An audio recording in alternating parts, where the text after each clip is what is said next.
La noticia del generador con agua salada ya llegó a los noticieros serios de Colombia, claro, porque primero que nada porque la empresa es colombiana, porque la empresa está aprovechando la pobreza y el abandono de una región de Colombia, ese abandono histórico que los gobiernos latinoamericanos, no los Estados Unidos, no los españoles, no los chinos, no los rusos, no los cubanos, los gobiernos latinoamericanos han sometido a sus indígenas.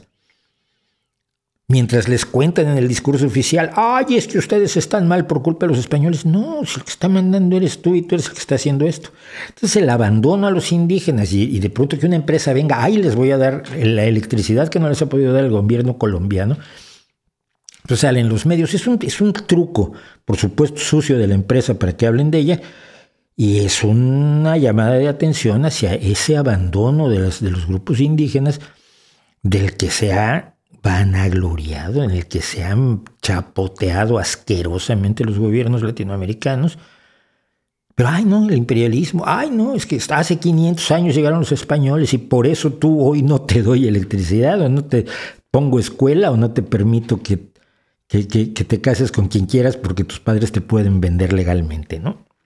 O si no legalmente, sin que yo me meta. Es una cosa lamentable.